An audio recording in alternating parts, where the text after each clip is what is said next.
Welcome to Rules of Villainy, where three new trading card game players quest and challenge their way to the competitive top tables and discuss their opinions on Disney's Lorcana. This is episode 8. I'm Villain Vince, joined by my two co-hosts, Villain Andy, and the mayor of Lorcana, Brad. How's it going tonight, guys?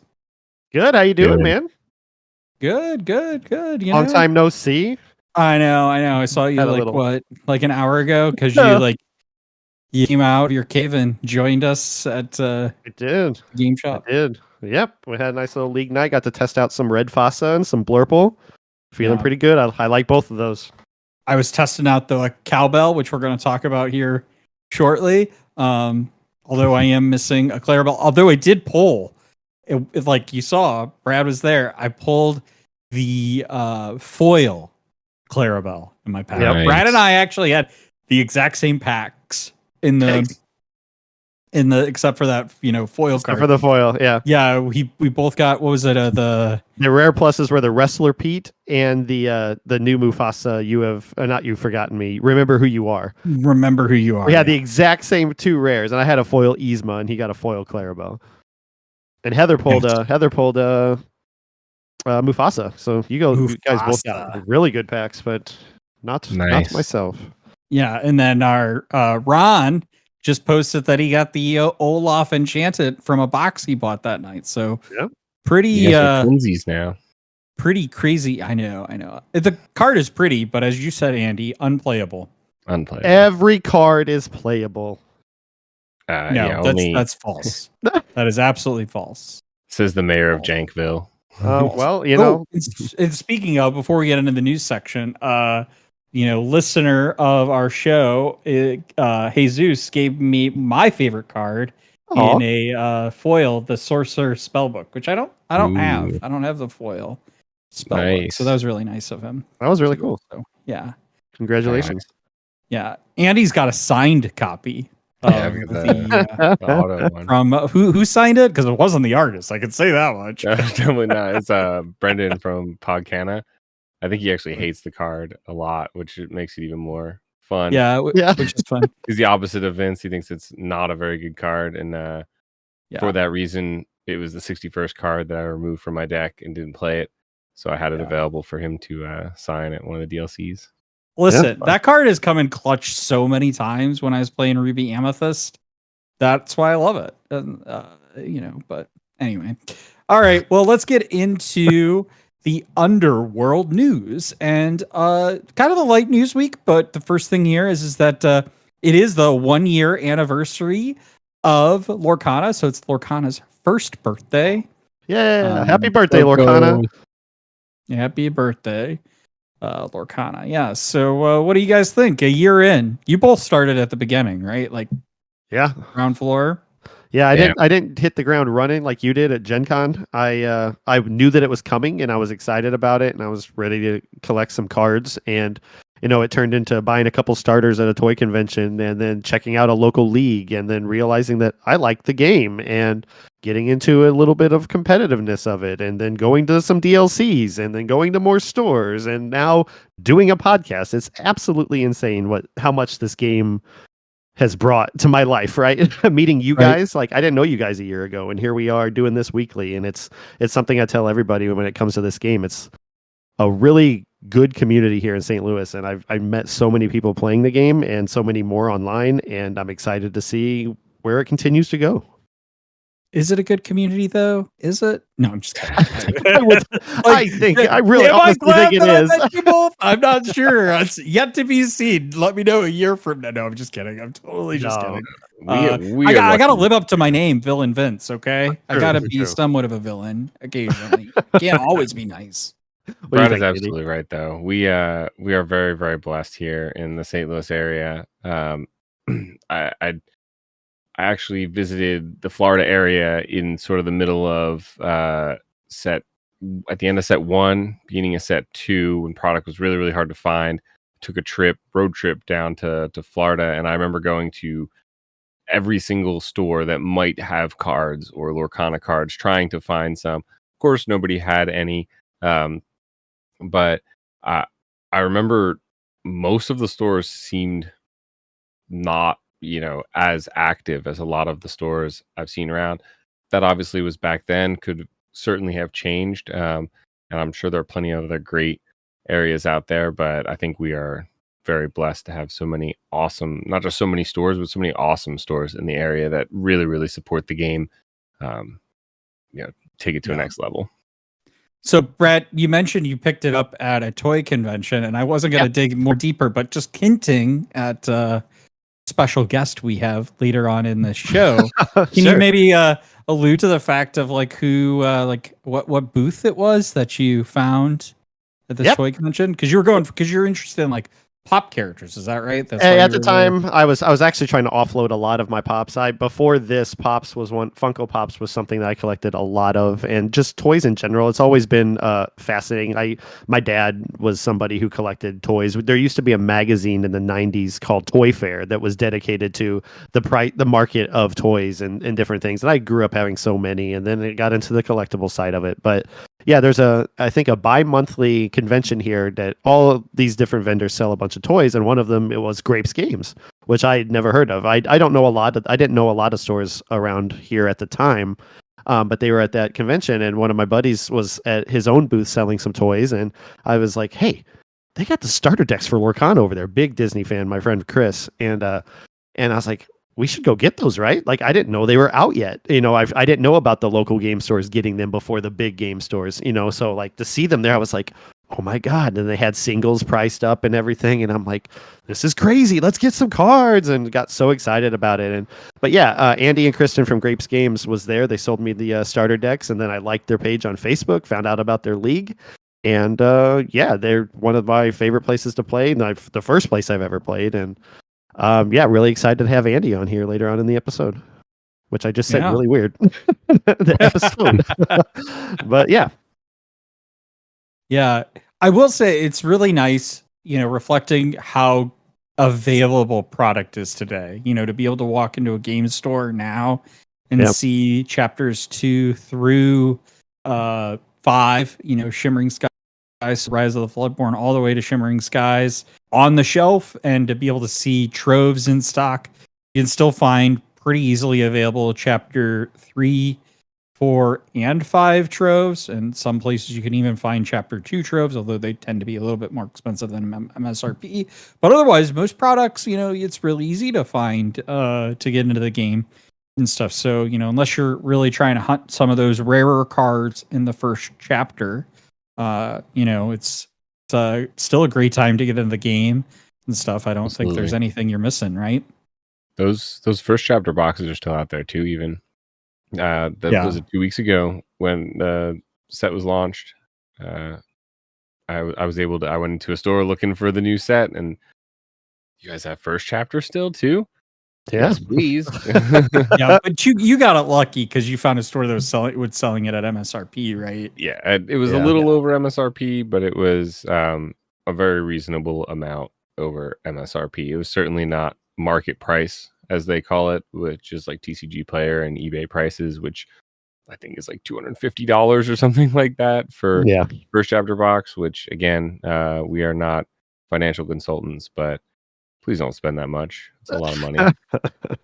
I mean, I'll say this because a lot of people say it. I don't follow this rule very well, really at all, but is that the cheapest way to get into this game, especially being a competitive player, is to buy singles, right? That's the easiest way to get into the game, and just buy singles. But you get that like lottery itch where you want to crack packs. Sometimes you win big, like tonight I did with that Clarabelle, and sometimes most of the time you strike out like I did. This is the 8th rare of this card that is an unplayable card for me. Yeah, absolutely. I swear there is some amount of that, like maybe it's a conspiracy theory. I'm Lorcana conspiracy theorist here, but I believe that the playability of a card plays into its like a secret rarity of the card. There are rares, but then there are like playable rares and non-playable rares, and the non-playable rares are in mass abundance compared to these playable rares. I believe it. It's I you hear heard it ya. here first. Yeah, Yeah. the rarities, the rarities make question something exactly what Andy's saying. Where there's, I'm not going to repeat exactly what he just said, but yeah, I 100% agree with you Please with that statement. repeat it, Brad. Yeah. Let us like just reset. No, it's just I realized going into that it was just going to be saying the same thing. So yeah. Well, I don't know that there's much else to say. Like we talk about Lorcana each week and stuff. So is there anything else you want to add to that? What are you excited about next? We talked a little bit about this last week. Pixar for sure. We talked about it last week. Pixar, Pocahontas is coming. People are going to be able to complete their princess deck with both of those. Black Cauldron, all of that looks like a lot of fun. And the Rescue Rangers, all kinds of properties that they haven't even mentioned yet that could still be coming. So I tell you what I would love to see in Disney Lorcana. I don't think it'll happen, but bear with me, y'all.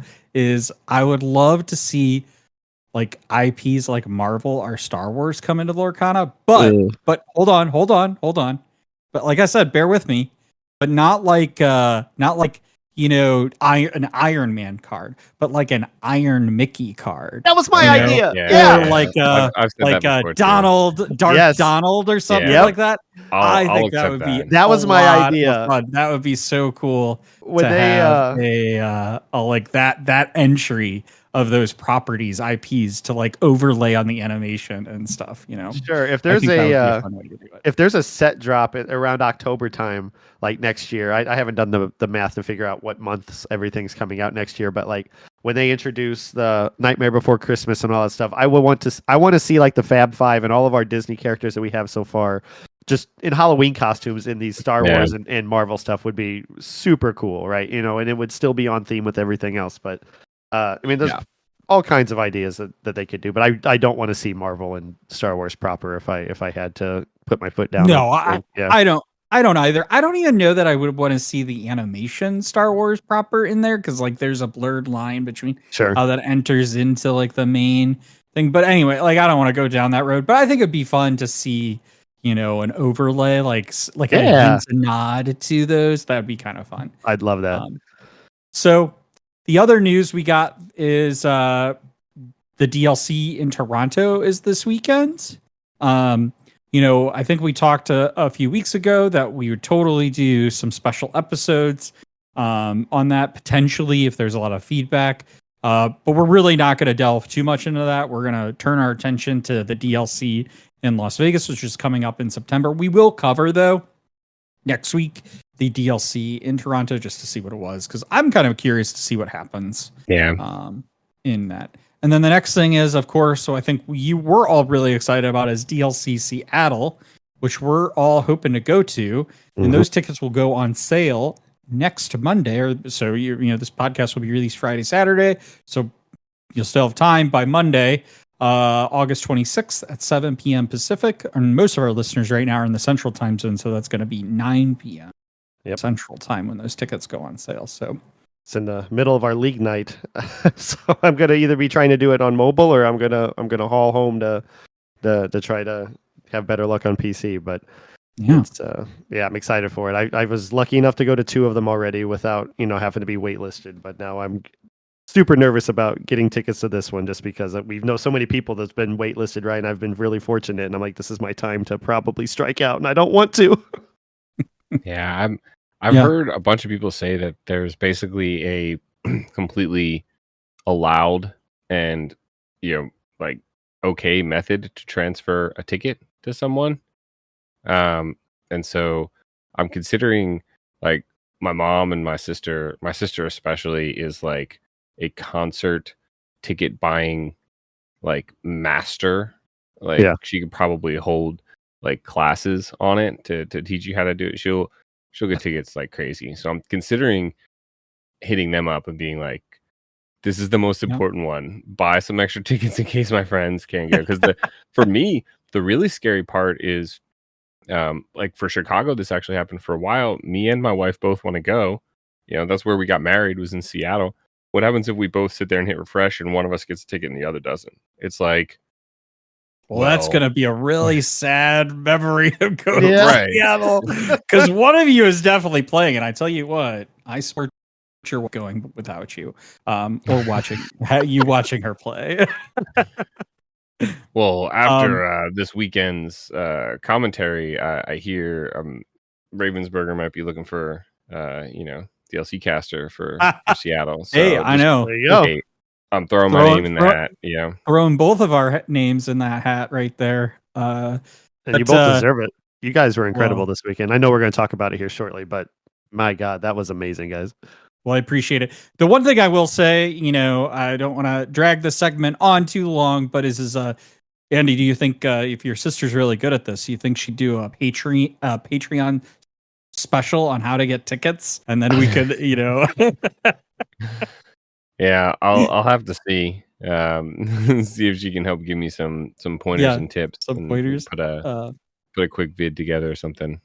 Yeah. All right. Well, we're going to move on into our main segment. As we've hinted, we're going to talk about the Second Chance Ursula's Return event that we hosted at Grape's Game this past weekend, which we live streamed on our channel as well. One thing I will say is if you joined us for our live stream, thank you so much. If you participated in chat, thank you so much. We really appreciate all that support. So, what's the takeaway here, guys? You guys are amazing. We got so much good feedback from it. I want to give a shout out to John as well for being extra supportive in the chat and getting conversations going and just giving us that support and letting us know that the set 5 games look good and it was exciting to watch and it means a lot. And just from my perspective as a player in that, jumping into the chat and seeing all of that was amazing. And then listening to, I rewatched the whole thing the next day. I listened to some of it live when some of the games were happening, and you guys absolutely killed it. Like, I've told you this already privately, but like, I wanted to gloat about it on the podcast here and let everybody know that I loved watching that. That was so cool. And it's so cool that you get the prizing to host that, and then we get everybody together and just have a good time. And that's another thing I love about this community, man. Just going back to the first thing we talked about is you guys rule, and everybody who supported and everybody who played. And I'm just gonna love you guys forever. It's amazing. So that's my I think we should talk a little bit though about like what is this event, Andy? This is kind of your brainchild with Ron. Yeah. Well, first off, I believe the official working title was Return of the Ursula's Return Set Championship Second Chance Tournament. It's a little bit of a mouthful, and it didn't quite fit on a YouTube thumbnail. But yeah, wrong. I even think the way we've got it now too long. Like when we do the next hilarious. event, too long. Just like shorten it, like ROTUR. Just make a big long word. Presented by Rules, like all of that plus presented by Rules Ability in Grape's games. Yep, absolutely. Yeah, just load it on there. Brought to you by exactly. But yeah, so it. I love the competitive aspect of it. I don't like playing jank cards, like Brad said. I have fun, but I really liked the idea of these set championships. We would play in these leagues, and I'd win the pins and I'd win the boxes and things. And I was itching for more. The set championships were great.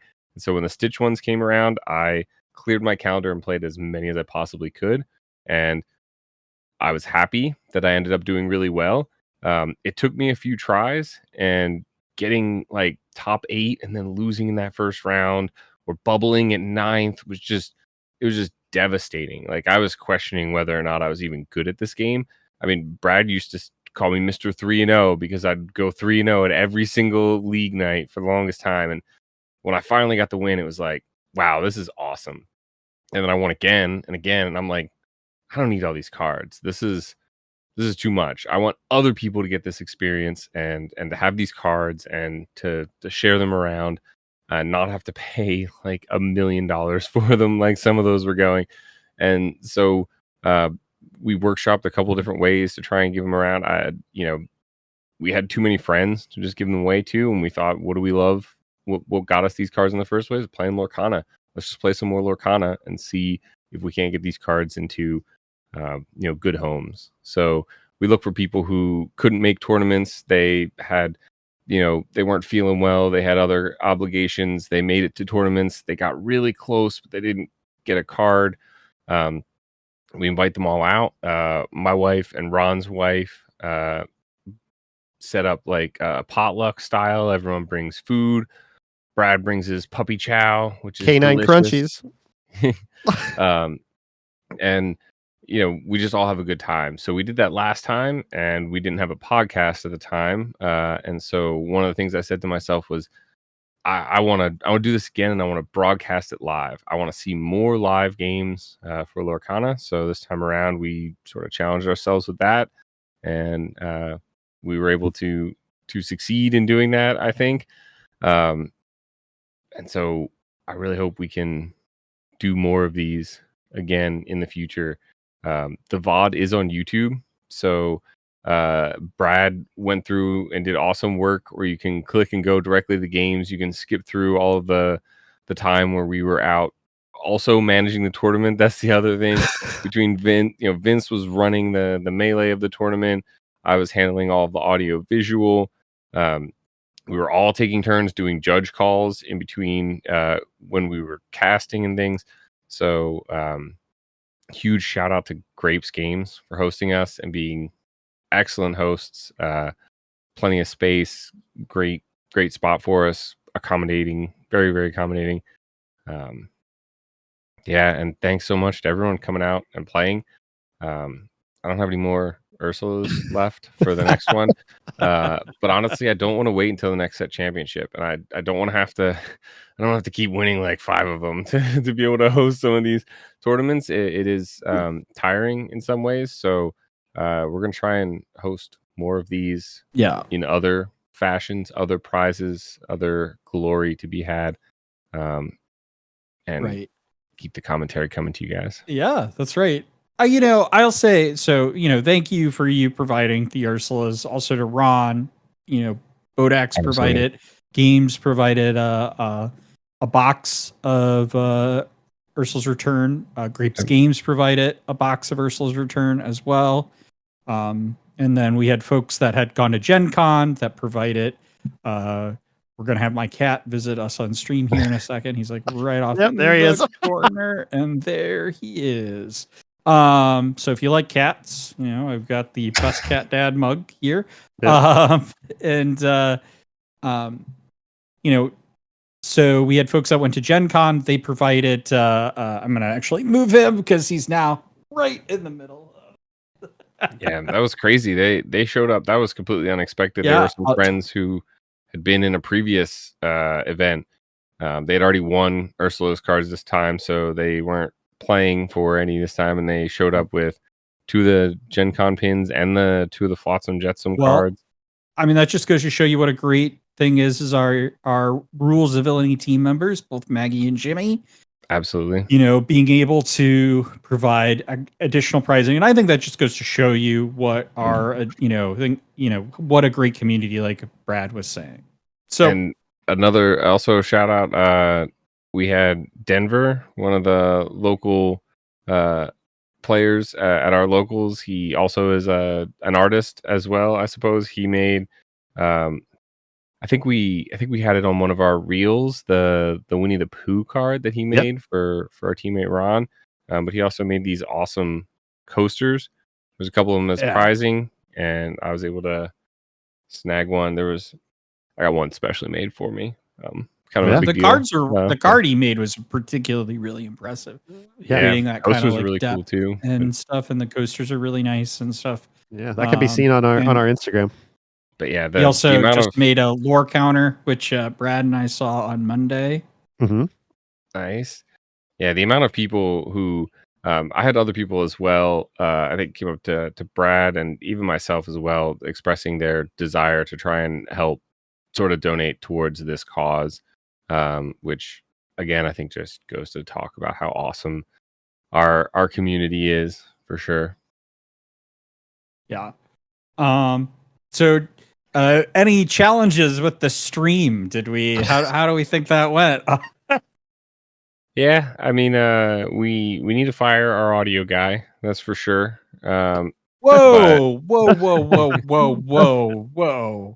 No. I do hear that we have some improved audio equipment for the next stream. If you guys are listening, hopefully Vince sounds even more buttery smooth than normal. I hope so. And if you're watching, you can tell that he's got a nice new microphone. We had a Same little bit microphone that Stevie Wonder used. Just saying. we had a little trouble with YouTube. I have a lot of experience in Twitch streaming, back from my PUBG days, my Battle Royale days, but I had not streamed to YouTube actually since my wedding. We live streamed my wedding on YouTube. Really? I didn't know. That's Yeah. so cool, actually. Yeah, it was a lot of fun. It allowed us to not invite anyone, which was great. So yeah, we had a little bit of trouble getting it to go out to YouTube. But I think overall, honestly, like there are definitely things we can improve, and we're definitely going to improve them and try and bring not just like minor improvements to the stream overall for those of you who watched it and for those of you who go back and watch the VOD and stuff. We want to hear your feedback. Absolutely. We have minor adjustments to make as well as new features sort of to add to them. We want to add additional camera angles and additional content to go in between rounds to try and keep you entertained throughout the entire thing. And we did get I guess good with that, if you have a tournament and you're in the St. Louis area and you would like to hire a production team and commentators for it, reach out to us, rulesofvillainy@gmail.com. We did have some people really like the Be Right Back screens. I saw some good feedback on those. That's so funny. That's Big so shout funny. out to Creative Commons licensed audio and video for the Be Right Back screens. Thank you.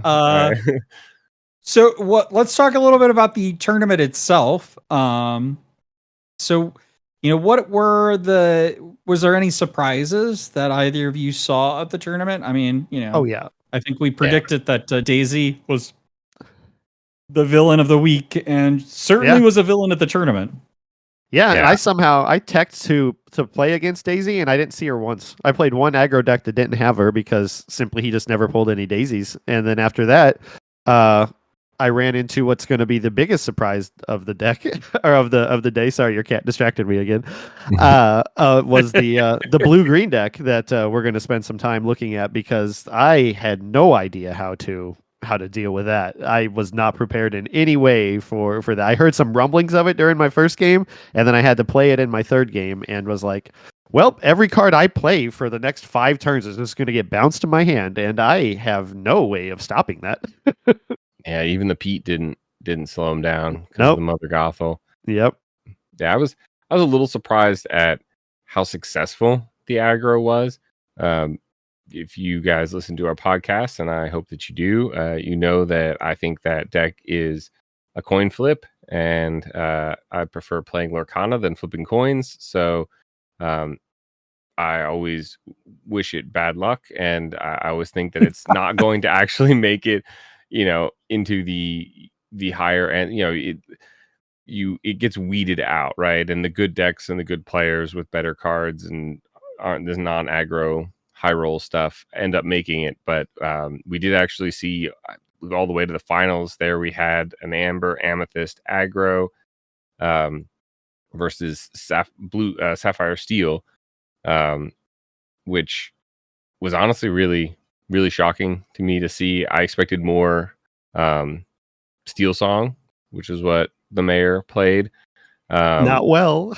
At least not in the feature table. I thought I played well up until that moment, but then I just bricked my hand. But yeah, it happens. It's one of those things I think was really interesting. So I go back and I was reviewing our stream, and it reminded me that Sergeant Tibbs is starting to make another appearance in the podcast here. He's being very, very needy tonight. I love my cat though. So if you want cat content, you should follow all 3 of us because we all have cats. But what I was gonna say is I still think it was a coin flip. That is no knock on the players that were playing that deck. It's but I still think it was a coin flip. We only had 4 rounds of Swiss before we went to top cut, and it was top 4. And so I think you can get lucky with enough coin flips to end up in a tournament like that. I think For sure. I will be surprised in Las Vegas if we see a lot of conversions on that aggro deck into top 64. And that's when I would say, like, so I agree with you, Andy. I still think it's a coin flip. I will say we're wrong if there's a big conversion rate in Las Vegas when set 5 comes out and we see that. But otherwise, I mean, I played a guy tonight that was playing a very similar deck to that aggro deck. And it's like, it doesn't have any key decision points, right? It's like have ink, play a card, have ink, play a card, and stuff. It's not like, these other decks, like, the Cowbelle deck, this Emerald or Baja Blast, as we kind of like to call it, the Emerald Sapphire deck, where there's a lot of decision points to make at any given point. Like, how do you play this to, Right. Do I play one jump, or do I, play Tipo and then ink one jump? There's like certain maneuvers about ramp and like how to strategize to sing, to like use the muses. Those are the key deciding factors. It just occurred to me that Toronto doesn't have Shimmering Skies available to play, does it? Nope. They'll likely play it in the side events, but not in the main event. I would imagine the side events, much like it was in Chicago, where Ursula's Return wasn't legal in the main tournament. It will be right. It wasn't legal in the main. Atlanta. Yeah, it was Atlanta. Oh, it was Atlanta. Atlanta. It was Atlanta. Right. The side events. But I assume, So, but the side events probably. I got it. Yeah. Okay. Yep. Yeah, I've heard other people talking about it and stuff. It's going to be a really interesting sort of like meta. I think from a competitive standpoint, it's going to be perhaps one of the more interesting tournaments to look at because, it's sort of in a bubble by itself. It'll be a one-of-a-kind event. There's no, there's somewhat of a meta to compare it to with the Bucky, but now that Bucky's gone, it's going to be, and then there'll be nothing with that meta after it ever again. Yeah.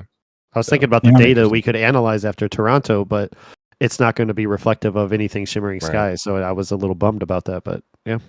Yeah, there's a big 10K coming up, I think, in Georgia at the end of the month. The CCS. We've had a couple other big ones. We can take a look at that, and that'll probably give a lot of data points for Vegas. But Vegas is going to be the first sort of big picture of the meta that we'll see. Yeah, and we're gonna be talking a lot about it in the coming weeks. So be sure to like and subscribe, hit that bell icon to be notified of our videos. Is there anything else we want to talk about before we move on to our first interview of Rules of Villainy? No, I think we're good. All right. Well, we're gonna kick it over to our interview. So we're welcoming our first guest of the pod today, and are the victor of the second chance Ursula's championship here at Grape's Games, Andy Thompson. Welcome to the podcast. Hey, thanks for having me. So, Andy, you want to start off with the first question? Yeah. So, is this your first TCG? So, I collected Pokemon when I was younger. So that was kind of the thing that got me into TCGs. This is the first one that I've actually played and took somewhat seriously. So. And how did you get into Lorcana? So when we opened up me and Kristen opened up the Grape's Games, we were basically Pokemon store. So we were looking to add on games, and all the Disney Lorcana was coming out at the exact same time we were opening. So she's a big Disney fan, and I was like, well, that's perfect. So we applied to be an organized play store, and we're lucky enough to get the opportunity, and then we've been hooked ever since. Awesome. And so this tournament here, since Lorcana is your first big TCG playing competitively, was this win your first big win? Have you been successful in the game before this, or? It was my first win. I bubbled a couple of the Ursula returns, and then I top cut one, but missed out on the top four. So this was the first win that I had. So yeah, How did it feel? it was at first it was a bit of a relief just to finally get over that hump. And then once it kind of all settled down, it's exciting. I'm very happy with it. So Yeah, I definitely know the feeling. That's one of the reasons we put on the event there, is that that finally getting that winning feeling is definitely relieving. Yeah. So as you can see behind Andy's got the Grapes Games sign. So we actually host it. They were the co-hosts of the event, but we ran it. The Rules of Villainy ran it and donated the the cards and the playmat for the top prizing.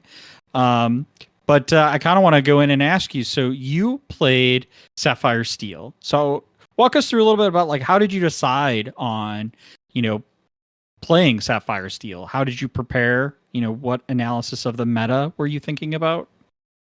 So I was playing Sapphire Steel for set 4. I played it in Chicago, so I kind of went away from it and ended set 4 with playing it again. So I actually, the night before, I was testing an Amber Emerald deck, and I was really considering playing that coming into the tournament. But then I kind of got afraid of the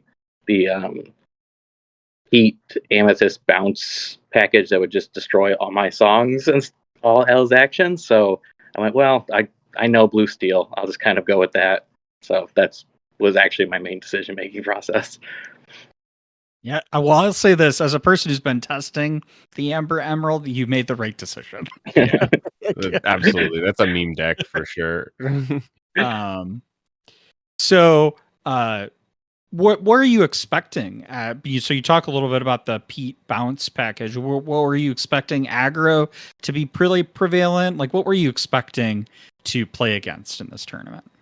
I was expecting at least some aggro. I know with the Daisy Duck and how much of a business she is, that somebody was for sure going to be playing it. I knew Kristen was going to be playing it because that's what we'd been playing testing against all week. So I was definitely worried mostly about aggro, and I thought probably Blue Steel, and mostly just I thought there was going to be more people playing what they played the set before, just kind of adding on some stuff since it was so early in the new set. But it seemed like there was a lot more new decks than I really expected. Yeah, absolutely. And you say you expected the aggro there, but your deck list actually had a really interesting decision to have no Captain Hook or Smee, the 1-drop or 2-drop there, which I believe a lot of steel decks are typically choosing to use to try and fight off that early aggro of the Daisy Ducks and the bodyguards they throw down. What made you decide not to go that route? So that is actually probably the correct play. When I was building this deck originally, though, I was focused on trying to do a consistent ink ramp. So I wanted to have like Tipo and 1 Jump Ahead for turn 2, and then Fishbone, Bell, how far I'll go on turn 3, so I could get to Tinkerbell and try to just clear their board as long as it wasn't like a double Daisy board. So that was it doesn't obviously work too much as I was shown against when I was on the draw, because if there's double Daisy, I kind of just am out of luck. Yeah, that was the mindset. It worked enough times at least, right? And I definitely remember thinking that it might be your downfall not having those early threats. I was definitely surprised by it, but at the same time equally surprised seeing you be able to pull through on some of those, the Tinkerbell and then the follow-up Tinkerbell. It was pretty brutal. Well, we talked about that in the final match, Andy, in commentating it, with how in the chat you didn't see this, but John was asking, we had this debate basically throughout the entire tournament, whether or not, like, should you have no hooks, should you have 2, should you run 4? And so Andy and I were talking a little bit about that. And the second match, I think, where you just kind of like, scoop up and you're like, okay, we're going to go on to the third game. And he was like, well, I think that's an instance where I wish he had the 4 hooks. Yeah, that game in particular, as soon as I drew my hand, I was like, well, I'm not going to just resign, but it was not looking good.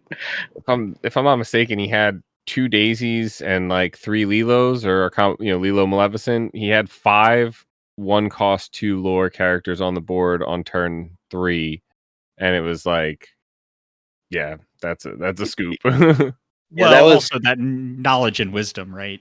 Yeah. That was his 5th match with the Daisy on turn 1 against me, because I remember I made the joke beforehand, like, hey, how about we just don't play Daisy on turn 1? And he's like, oh, you're asking quite a bit. And then, of course, Daisy. I'm like, okay. Yeah, that aggro deck. It seemed like almost every game. Yeah, and you had to play him twice actually in your run Mhm. there. It seems like almost every game he had that. Daisy on 1, and then 2 more 1-drop 2 lures on turn 2, and you're just like, hopefully not the Daisy. And I actually think there was one game where he played a Chernobog's Followers, and me and Vince were both like, Andy is so happy right now. Like, that is the best possible play that could exist. Like, Yeah. So, you were on the stream table twice during the tournament. Do you think that brought you any extra pressure? Did you feel more nervous than you did just at a normal table, or was it not that Maybe big at of a deal? maybe at first, just because I got to make sure my deck's in the right spot, and it's more of a different experience. But then once you're playing, it's kind of just so focused on the game at that point that it becomes kind of just kind of ignore the cameras at that point. Hopefully, yeah. I think it also helps too. There's only like a dozen people watching versus maybe on a DLC when you got thousands of people. Hey, next time around, there's going to be dozens more. I assure you. Listen. It's a slowly growing stream. I'm glad we did that though. And once he learned the trick about the lucky playmat, his experience on the stream table, I think actually helped in that regard. I went back and I was curious about that. Like, was I just making it up? Only one match was lost by a person who played on that playmat, but otherwise, everybody who played on the lucky playmat won the game that they played on it. So Nice. yeah. And I will say that went into my decision making on which side of the table I was on for the championship match. So, and it worked out for you. Mhm. So there was one match, probably pretty important in your run there, the semifinal match where we didn't get to see you on stream. You played against that Amethyst Steel, which you had said specifically earlier that you were sort of prepping against. How did that match go? Well, as soon as I got that matchup, I was very glad I didn't go with the Amber Emerald, because I know I would have gotten destroyed. But I feel like in this one, I was actually had a good advantage, just because I don't really have too many actions, and I mean, there's some songs, but a lot of them are on play abilities and items and stuff like that. So it was a fairly good matchup, I feel like, for me.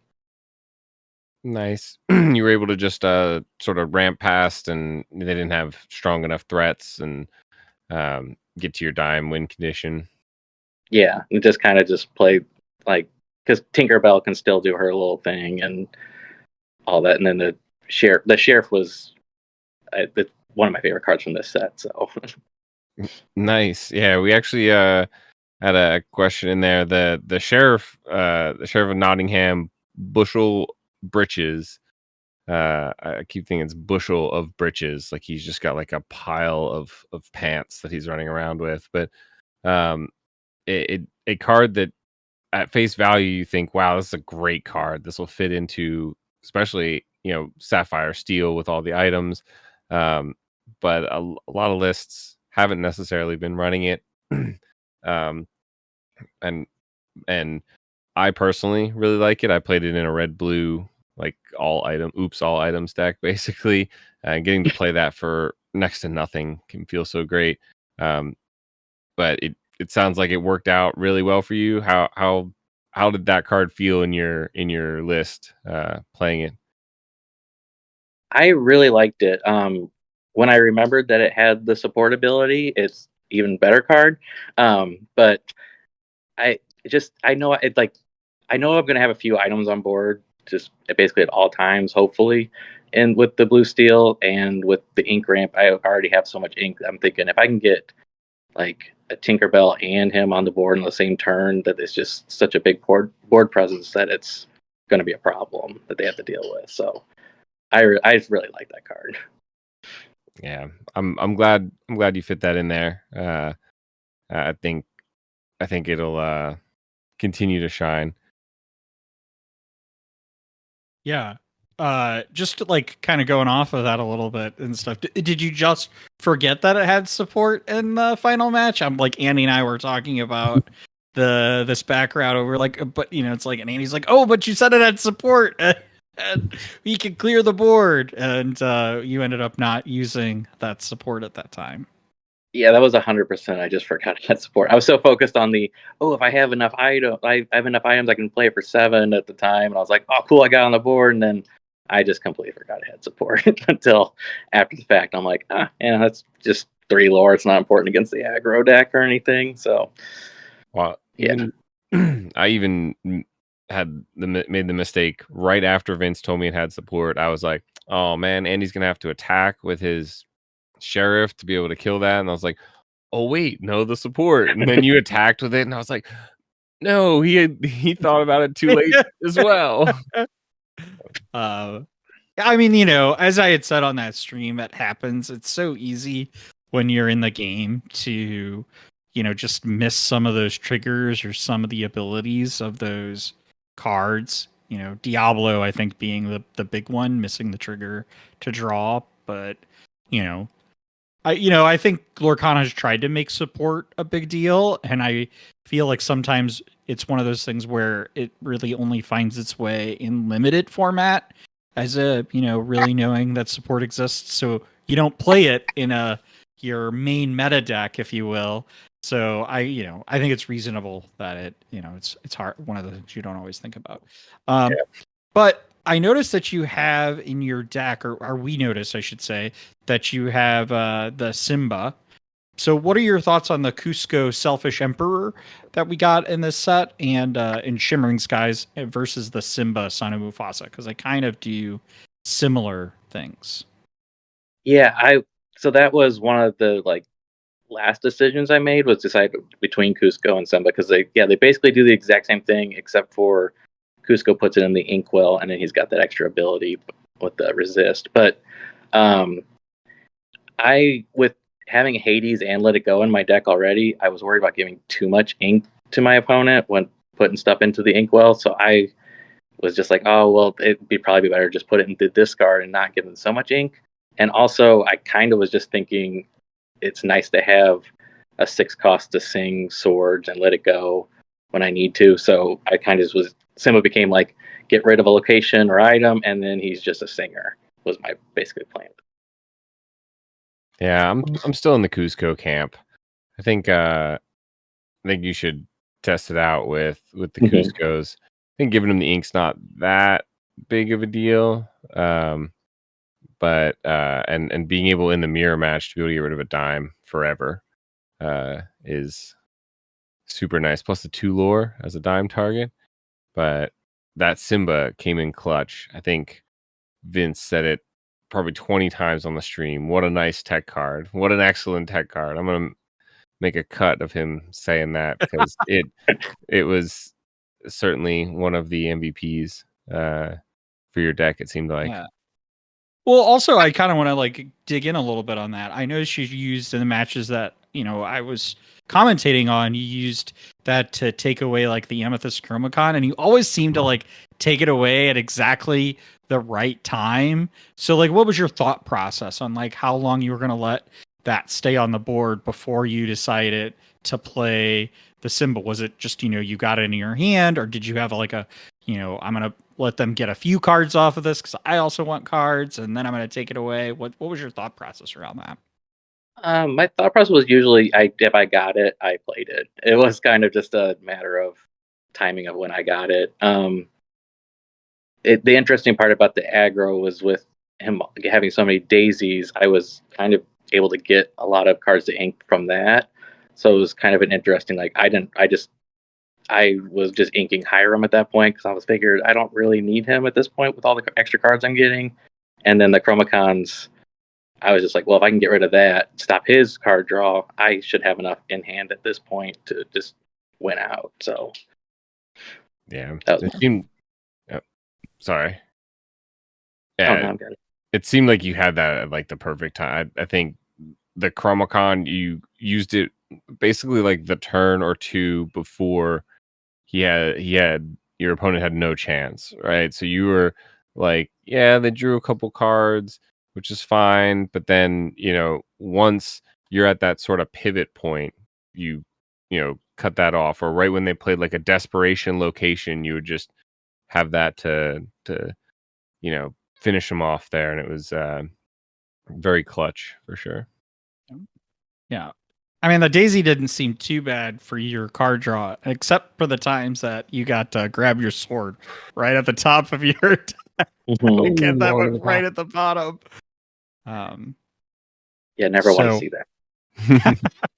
Never want to see So, while we're talking about the streaming, have you gone back and watched the streams of your matches? Yeah, I wanted to see how it all turned out because I was just curious. I was watching. I had it up on my phone while actually it was going on too, just because I was like, it looked so cool, and then just having that feedback is like super valuable. Like there's that I don't really know if there's a better way to really like improve other than like you can watch yourself play and get commentary on what you're doing also at the same time. I mean it was great. I was very excited about that part too. Yeah. And getting like a streaming chat from John, who is like by far our most active commentator. That was like catching things even us commentators were missing. Yeah. So We're glad just you a enjoyed it. glimpse. I wish we would have shown a picture of like our side of the stream to see and stuff, because one of the reasons I think we were missing some stuff is like, so we had this like monitor off to the side, we were watching it, so like when you're watching it like on your TV or like even on an iPhone where it's just totally right in your face, you could see a lot more things. We were kind of like, wait, what's that, like, because it's a little bit back behind our mixers and stuff. So a little like behind the scenes peel back there. Yeah. It's actually the same spot that Andy is joining us from, essentially. That's right. That's right. It worked out really well, though, I think, and I'm really glad you enjoyed it as a player and a viewer and stuff. We'll definitely have to do more in the future. Absolutely. I'm looking forward to doing more, by the way. So Yeah, it's I thought it was awesome. So yeah, I look forward to it. So definitely, speaking of the future, Sapphire Steel going forward, is that still probably your plan? Do you have other decks you want to experiment with? Do you feel that there's some things you maybe need to change? I'm gonna probably end up just playing a bunch of different decks. I've already kind of added hooks into the blue steel because I realized like I feel like especially against the aggro they probably are a necessity. But I always end up. It seems like I land back on blue steel, so that's probably what I'll end up. Just because it seems to always happen that way. So, but we'll see. Definitely. So what about obviously I think they just announced recently the set championships, like the dates and everything. What about, like, besides that, you plan on doing any of the DLCs? Vegas, Seattle, Toronto, I think, is still coming up. Toronto's this weekend, so not this weekend, right, Andy? You're busy. Buckingham, the one in UK. You guys fine over for that one? I think it's coming Yeah, up as well. yeah. We got long. We got getting our passports ready. Yeah, your private plane. Yeah. We do actually have tickets to Las Vegas, so we are planning on going to that one. So that should be a lot of fun. I'm really looking forward to that. I don't have any idea what either one of us is playing at the moment. I feel like we're gonna tinker with our decks that we're both playing right now, and then we'll just see if that's what we decide. But I'm looking forward to it either way. Awesome. We'll have you back on after you win Vegas to talk about it some more. That'll be You We'll be show rooting us one of for the you. shiny Mickeys. Yeah. I mean, that's the plan. And Yeah. our teammate Ron was doing the commentary with us. Will be out there as well, I believe. So it'll be fun to maybe we'll do some like co-stream or something. Follow along, see how you guys are doing.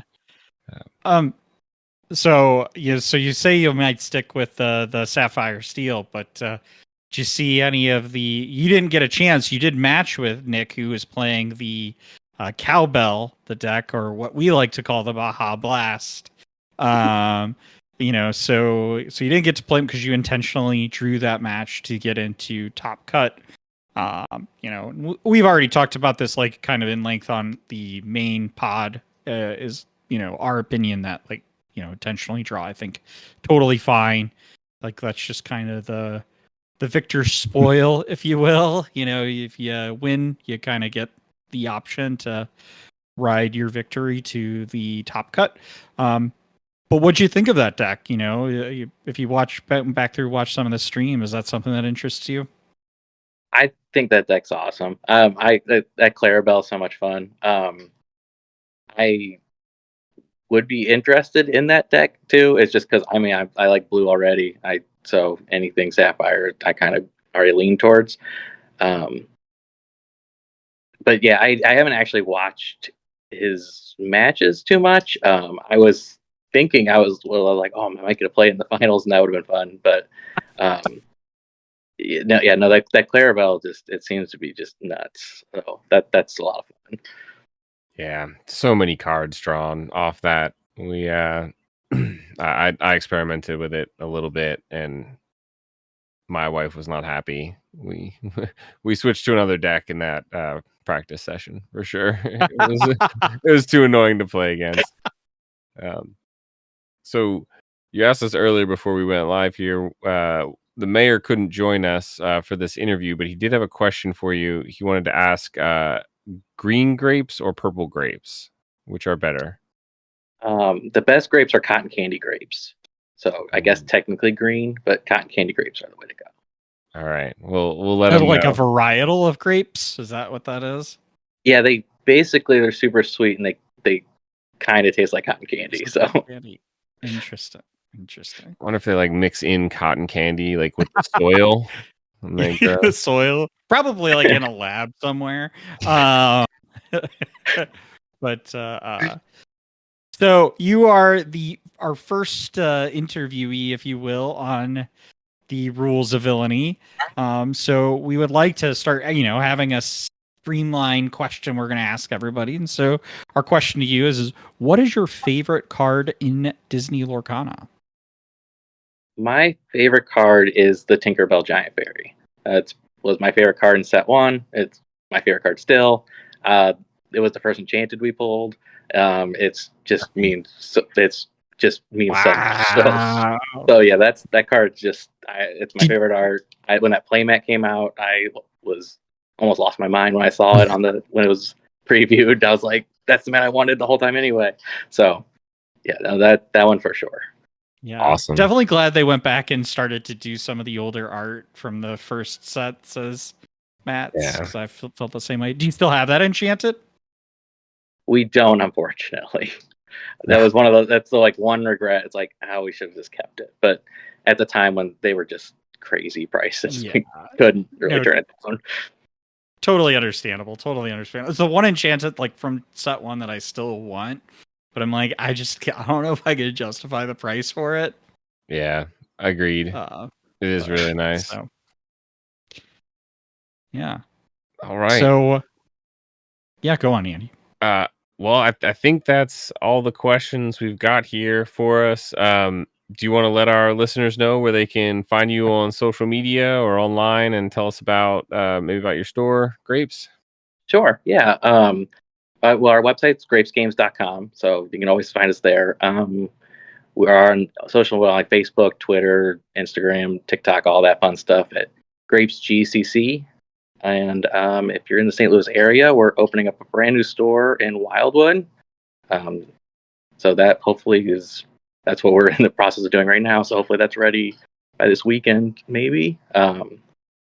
And then we host Lorcana. We have a competitive night on Wednesdays, and our more casual league is on Sundays. Awesome, and we'll have links to all that stuff down in the description as well for you guys there. Yeah, definitely check Grape's games out. I will just say, we Brad can tell this story, but he did run into somebody in Chicago that didn't live in the St. Louis area that had a Grape's game sticker on their box. So yeah, definitely go. One of the best stories. Also, I think how Brad got into Lorcana was through Grape's games, because you were at some convention he was at, with all your pop figures. Yeah, we were very excited when Disney Lorcana came out, so we were pushing that one very hard. Yeah. Well, thank you, Andy, for joining us, and congratulations again on your victory. I hope you cherish that card and playmat, and you can use it to rub it at everybody's faces as you play at your store. Yeah, thanks. Thank you for having me on here, and thanks again for setting all that up. It was so much fun, and it ran really smoothly, so I was very happy with it. Definitely. We'll definitely have more in the future for sure. And yeah, thanks again for coming on, and head back to the podcast now. All right. Well, we're back, and we're back with the mayor. What were you doing there? It's a magic making behind the scenes. Yeah, it's some of it's private, but I was actually out for meetings about the Villains Land at Disney World, and I can't say too much yet, but I'm definitely getting my input put in there with the Imagineers. I heard you guys are talking about a Hiram errata as well. Is that top secret? Oh, wow. Sorry, I didn't say anything. Anyway, wow. Let me tell you what. Let me tell you what. Confirm or deny that. Let me tell you what. Ravensburger themselves would be the villain of the week, I think, potentially. If the amount of outrage that has happened on Twitter in this thing, we should probably tell folks what we're talking about with that. Just so, is that right now on that app, probably totally in error. It's showing that when you trigger Hiram, you only draw one card instead of the regular two, and it has activated the Lorcana community. It's like I tell you what, all of us are singing the mob song right now as we're marching in the streets. It happened right before we started recording, and I was like, "Oh, this is going to be a spicy night." I don't, because nobody knows. There's nobody that's confirmed anything, but out of all the speculation, it sounds like it's probably just an error on the app. It would be way too soon and way too surprising if they errated another card this quickly too, especially that one who's the primary draw engine for Sapphire, right? So we don't know, but I mean, Lorcana conspiracy theory, dun dun dun. Okay, we get another one. We got another one. Wow, easier. It would be a lot easier to distribute the Bucky errata cards and the Hiram errata cards at the same time. So if they are gonna errata another card, now is the time to do it, right? But you want to do it all at once. By the time people are listening, Hiram should have never been printed. That card is super broken. Oh, no, it's not. What I said in the Discord tonight is that, his 6 body has been a problem for a few sets, but now that there's so many cards that target strength, like he just goes, to the banish pile so quickly now, instantly brawled, instantly. All right, we can have a debate about whether or not Hiram is the villain of the week one day. But I will say, we think right now, our best guess is this is just an error. Although my only opposition to that theory is that it is strange that they have a photo of the card in the app with it. It's like somebody had that in an image file somewhere. So I don't know. Let's just assume for a second that it is real, which, like I said, right now we think it's an error in the application. What does that mean for Hiram? I already think, like Brad said, I honestly think Hiram was losing its value set after set. That's someone who played a lot of red blue and a lot of blue in general. The draw engine of items in general. The Maurice's workshop paired with the Queen and the ton of items, that draw engine puts Hiram to shame. As we'll talk about with our villain of the week if we ever get to it. We're about to. Clarabelle in that Baja Whoa, Blast deck that whoa, we saw in our whoa, whoa, tournament. whoa. Spoiling our villain of the week here. I do not approve. But even in Nick's blue-green, that engine made Hiram put it to shame, Yeah. right? Well, fair enough. Fair enough. Yeah. Let's get into And- our villain of the week. He only had 3 is what you're going to say, right, Brad? Yeah. Yeah, Nick only ran 3 Hirams, which is Right. unheard of with a blue deck. But anyway. Yep. Yeah.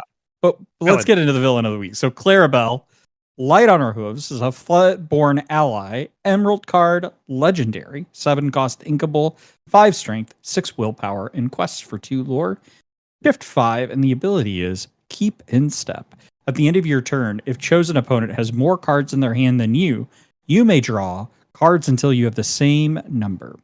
And the art on this card is by Jennifer Park and Livio Cacciatore.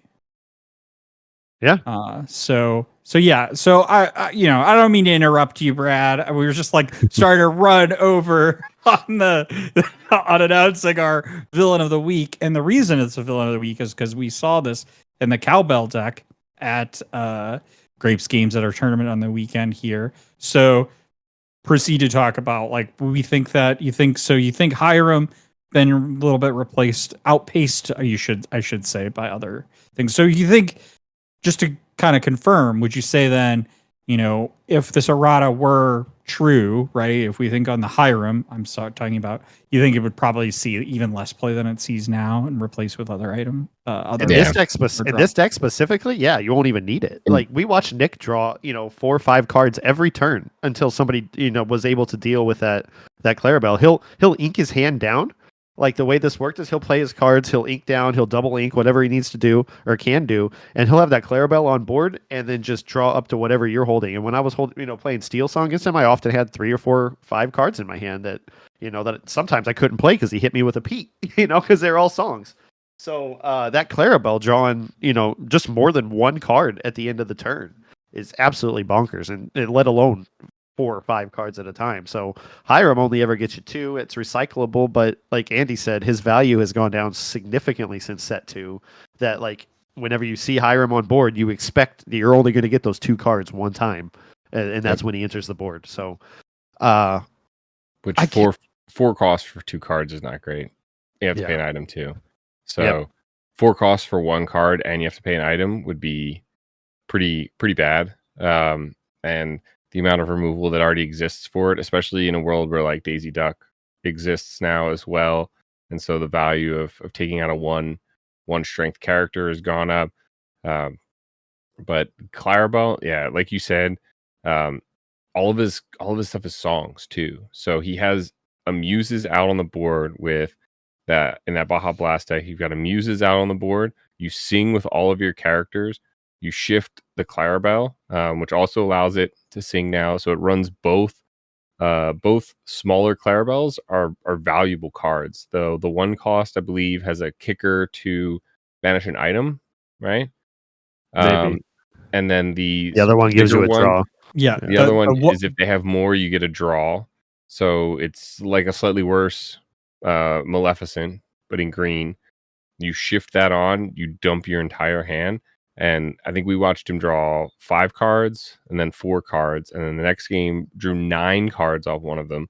Jesus. You also have to put in the fact that the Muses are bouncing cards back to their hand. So it's filling their hand back up for them. It also, a lot of the songs, Mother Knows Best, is filling up their hand. The Maui, the You're Welcome card also removes a threat and adds 2 more cards to their hand. Yep. So, and we would see where he would basically shift the Clarabelle and attack with it, or leave it in harm's way essentially, and not care, because he's most likely going to draw into another one when you're drawing 9 cards at the end of your turn, and ultimately you're guaranteed to get that effect at the end of your turn. The it gives your opponent no chance to counter it. It's the same reason something Well- like a goat or a dime, it has no counterplay to it. You get its effect guaranteed, and it can be a very, very good effect. Yeah, Hey. I mean, I think one thing I'll say is it is somewhat conditional. So in decks where the decks that it's not this, I don't think this card plays well into, is in decks where like hand size doesn't matter so much. Like when you're looking at some of these lower to the decks? ground aggro-y decks and stuff. I mean, yes, you have muses that can bounce things back into your hand, but you're probably not going to get a ton of cards on them. I also kind of wonder, like, playing into like Whole New World. We haven't seen a Whole New World played so much yet in this meta. Like, I don't think you're running it in your Amber Seal, Brad. I was, and I You were? would brick myself with 3 of them in my hand when you were watching it. Yeah, it was not good. But yeah, it's in there. But I just think so. Do I think that's an answer? One thing I think that makes this card so strong, though, is that it isn't an either or ability. So if your opponent has 7 cards and you have none, and you play that Clarabelle, you could be like, you know what, I'm just going to draw 5. You don't need to draw 7. You get to choose how many cards you want to draw. Is that accurate? That is an interesting ruling. Are you sure that's the way it says? You may draw cards until you have the same number. Is that a singular action, or is each one of them its own individual may? I think you draw Because until you have the same number. I know that a Whole New World, obviously that's not a may, and I know each of those. I know Whole New World is essentially 7 individual draw actions, which triggers 7 may actions or something like Diablo. I might be wrong. I do want to say to be that honest with you. I think fundamentally a Whole New World isn't a great answer to Clarabelle, because if you think about it, in the scenarios where Clarabelle is working, the opponent has a huge hand, so they don't want to play a Whole New World either, or they're going to lose some of their hand advantage. So I mean, you can get into situations where both of those decks want to dump their hand and then refill them. So you can get into a situation where the Whole New World deck can dump their hand faster and better, and then Whole New World, as opposed to the Clarabelle deck that wants to dump their hand and then Clarabelle. But I think in general, aggro was really the only thing. When I spoke with Nick, who played this at the tournament, and when I looked into this a bit more, I think aggro really is the one thing that is scary for it. But there is Under the Sea, which can be sang fairly early. The aggro deck really needs to have sort of the the S tier opening, if you will, to be able to take care of this, because you're right, the bounce fills their hand enough for Clarabelle to work. Or honestly, you don't even need to fill, you just ink Clarabelle at that point, right? And you have plenty of other really, really good cards in your deck. You have cards like regular Bell that's just going to quest, and because an aggro deck's never going to remove your stuff. So it's just a matter of surviving that early game, and you're right, it has 0 early threats. We actually talked about trying to fit in the Merryweather card. It's the 1 cost with a kicker 1 that lets you give +2 to a character, +2 attack. I think the problem with that is mainly that there are no good 2 strength characters in the first 2 turns of the game for that deck. Clarabelle's a 1/2, Tipo's a 1/2. A lot of 1/2s in there, basically. Yeah, the one drop is hard. I tell you, like, even trying to like mulligan to get that 1 drop, like you've got so Nick in that particular deck was running 8 1-drops, 2 of the Clarabelles, the 1 drop, which, as you said, can remove an item, but you don't really want to play that on 1, because in order to trigger its ability, it's when you play this character, you may pay 2 ink to banish chosen items, so you don't really want to play that on turn 1 necessarily. Yeah, I think he had those as like the kicker in that is like a tech. I think you would play it on 1 and not worry about it too much because of the ability to shift. I'm surprised he only has 2 of them in there. I thought for sure he had 4. Well, he also has the 3-drop Clarabelle as well. So he has Right. 5 shift targets 5 for targets. the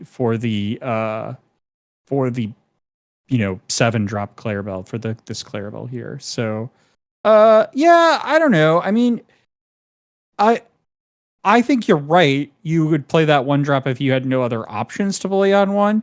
But I think your 1 drop that you really, really want, the ideal one is that popsicle, right? Right. So that you play it, draw a card, and then probably turn 2. You're hoping for in his particular deck I'm looking at is this 1 jump ahead and Tipo. Absolutely. And again, it's like maybe you play. Maybe you hope you get the Clarabelle later in the game if they get something like, Dime or something. Although, with Tamatoa, you can always get that back. Or you can play it a little bit earlier and banish Fishbone to kind of stop your opponent's ramp. So yeah, I just my opinion, I would say based on his deck, which I'm not saying is necessarily optimal or not. I only kind of just started up playing it today because I thought it looked fun, and it is actually really fun to play. Is playing that Ice Blocker Popsicle and then holding on to the Clarabelle, in hand. But I think you make a good point that maybe you'd play it. Yeah. Anyway, It's nice so. that you have Clarabelles because I don't. I only have No, it's- 3, so I can't play the Oh, deck as only it's meant to 3. be. Okay. We got the foil now. Play the foil. It's I fine. do. That's what I am. I'm playing the foil. That's a Oh, good. the it's foil is the 3rd. Yeah, the foil's the 3rd. Absolutely You were playing it insane. with 2 today? I was playing it with 2 today, and that I is didn't not play good. it, mate. Yeah. What's absolutely insane about this card that nobody touched on, or I mean, we touched on the mechanic, but that there's no answer to playing her. Like they're always going to get the draw from that card whenever they that. play it. Oh, did you say that? Yeah, I said that. Well, She's I like missed that part. she's like Dime or Goat in that Yeah. you're guaranteed. There's no you're not. They don't have a chance to answer it. You're Exactly. able to trigger it on your first turn, no matter what. It's so brutal. And it's inkable too, which is great. And it's the only. It's not a 5 drop; it's a 7 drop, but it's the only 5 drop in Nick's list because it's really the only thing he's playing on 5. If not, you're probably ramping past it and just moving on to something bigger, Dime. Yeah. Do we foresee this continuing to be a problem? I mean, she's shot up in value. A lot of people trying her out. Is there anything you guys are thinking about in regards to her longevity? Well, I did hear something interesting today about Prince John's Mirror. That's also an end of turn effect, right? It has a unique. Are you talking about how it resolves? At the end of each opponent's turn, so it's the opponent's turn. Okay. Yeah. So if combined with Clarabelle, it essentially would force the opponent to dump the hand that you refilled by bouncing everything, or else they go back down to 3. It is a little anti-synergistic with Clarabelle, but there was a might be ruling. an Yeah, option. because there was a unique ruling for that. I saw on one of the Facebook groups that it's going to take me forever to find right now. But but somebody put the scenario of like player A has Prince John's Mirror on the play on the Right. board, and player B has Clarabelle. How does that resolve? Because like you said, it's very anti whatever. But the way that it Didn't think triggers about is that. a lot more in regards to the standard active player resolves first. So I don't have the scenario in front of me to So you fully do explain it. discard first? Let me see if I can find it. Which card is this again? Prince Prince John's Mirror. Mirror says at the end of each opponent's turn, if they have more than 3 cards in their hand, they discard until they have 3 cards in their hand. And Clarabelle says at the end of your turn, if chosen opponent has more cards in their hand than you may draw cards until you have the same number. So if your opponent has the mirror and you have the Clarabelle, which happens first? Do you draw and then discard them all? Or do you discard down to 3 and then draw up?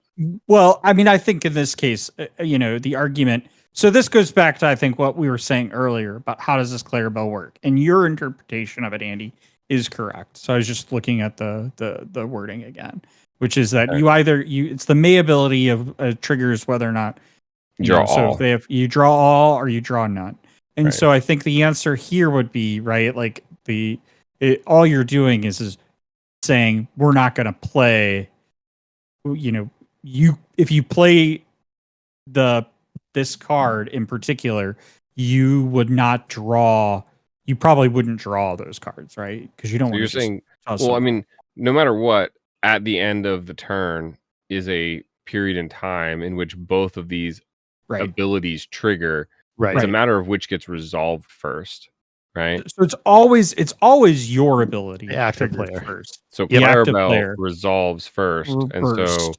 Prince John's Mirror is a straight counter to Clarabelle then, Yeah, exactly. as opposed to an anti-counter. In which case, because if the Prince John's Mirror triggered first, well, now I can play all the cards, and if I happen to have still some left in my hand, I just discard them and I can draw a ton more.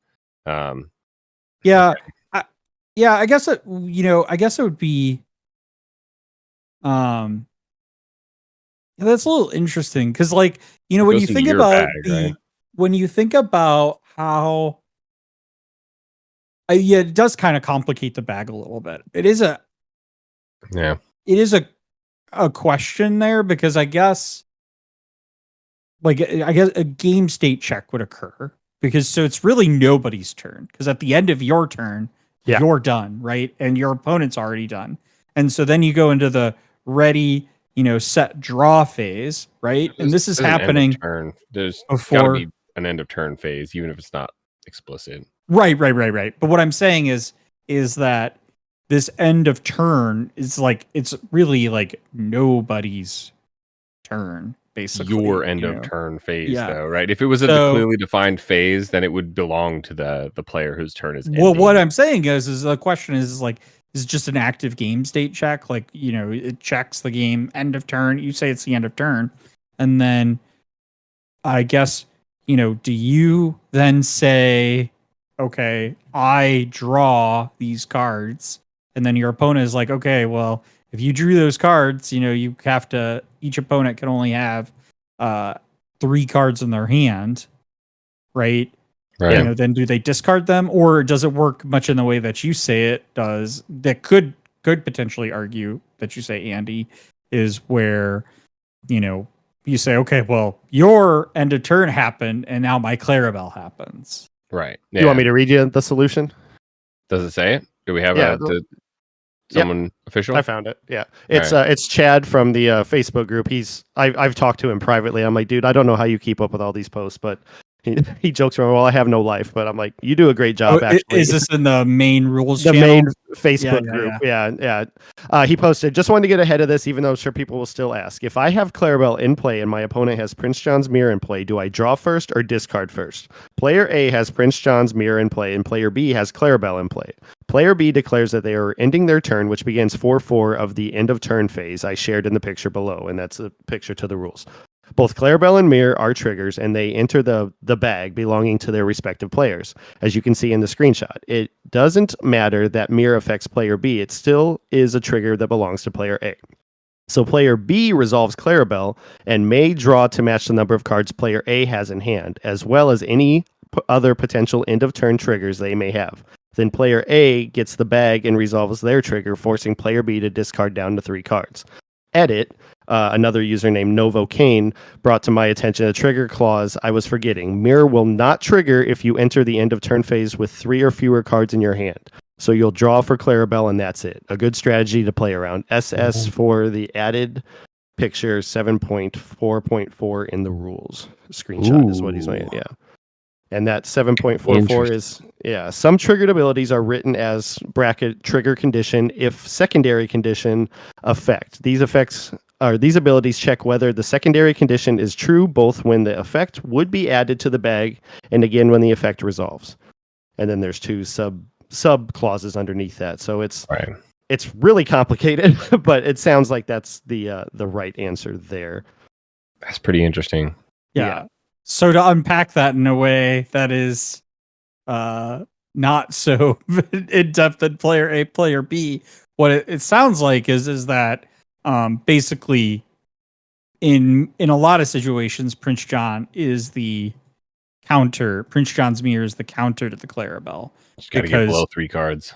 but if you get below 3 cards and then you trigger it, if you get below 3 cards, it doesn't trigger. That's basically what's happening. So when you go into the end of state phase, what ends up happening is we look to see Cowbelle has an opportunity for you to put that in the bag. You throw it in the bag, and then it looks at the Prince John's mirror. And if you don't have less than 3 cards, then that never goes in the bag.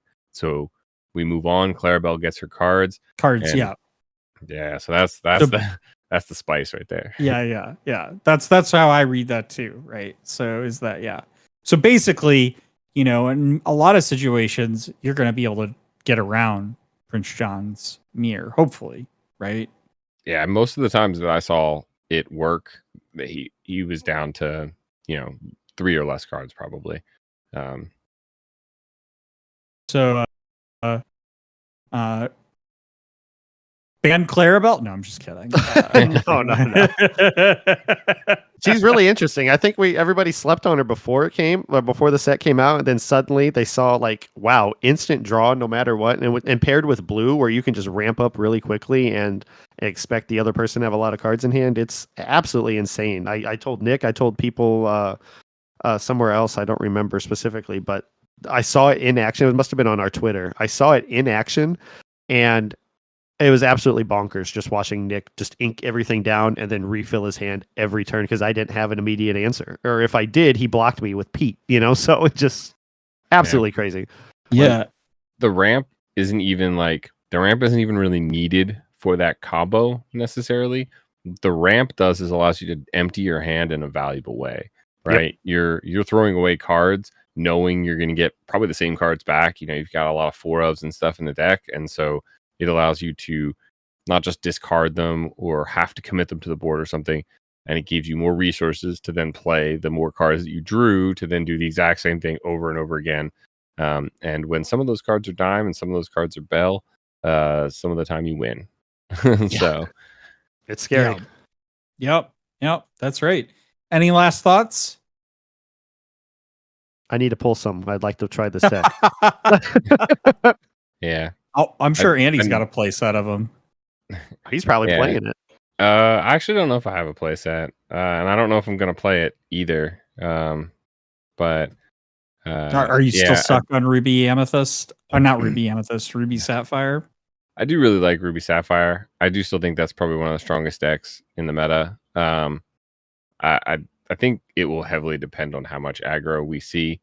I kind of wanted to play aggro just for fun.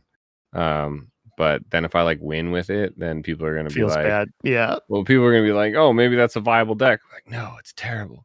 Maybe I'll take aggro and then just throw. Is aggro though a fun deck to play with? I'm not. No, it's absolutely not. It's not. It's brain dead.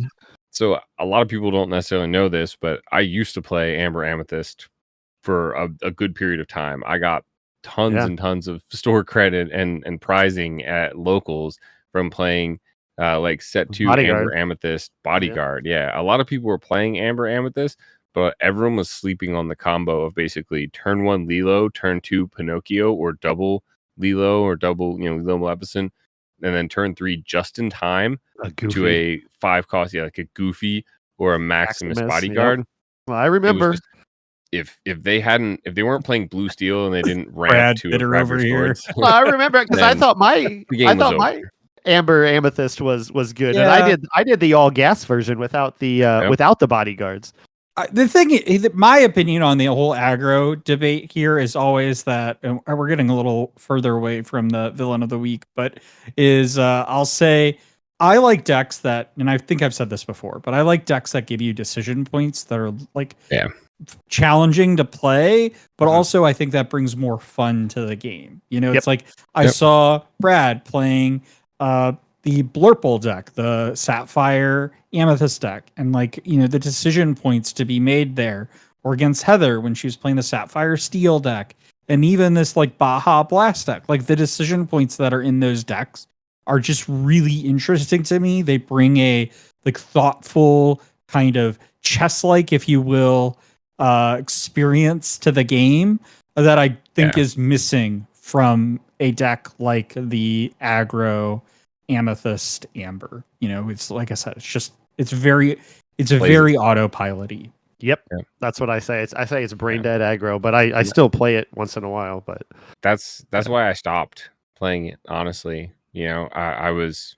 It's not because I wasn't doing well. Like I was winning the matches. There's really one decision to make. It's mulligan, and do you have 7 of your 8 Lilo / Maleficent in your hand? No. Okay, mulligan them away then, and look for those. But and now you have it's cards boring. like Knowledge and Wisdom, which are just like play action, gain 2 lore. And it's just like, oh, okay, great. Where it's like, there's something of fun about the like a goat bounce. Like, do they have it? Like, can they top deck it and stuff? There's like some suspense that goes, and it's like, okay, I'm at 18, Knowledge and Wisdom. It's like, oh, that's sad. Can I not? Circling back to Cowbelle real quick, I did see a really spicy list today by Lorcana Villain that is a yellow-green Mufasa deck, the Mufasa that I like playing, the Legendary Amber. That an even more reason why I want those Cowbelles is to try that, because I'm having so much fun with the different Mufasa decks, and I want to do that. Yeah, for sure. Yeah, but I'm anyway, curious these are just our thoughts. If you've got thoughts, please let us know in the comments below, and write to us on Twitter and Instagram. We're on all the social media, and let us know. And with that, if you've enjoyed listening to this episode, please rate and review us on Apple Podcasts, Spotify, or wherever you listen. We're also obviously on YouTube if you're watching us, so please be sure to like and subscribe and hit that bell icon to be notified of our next episode. Until next week, stay safe, fellow villains. Be wary of wannabe heroes who want to disrupt your villainous plans. And as always, remember the rules of villainy.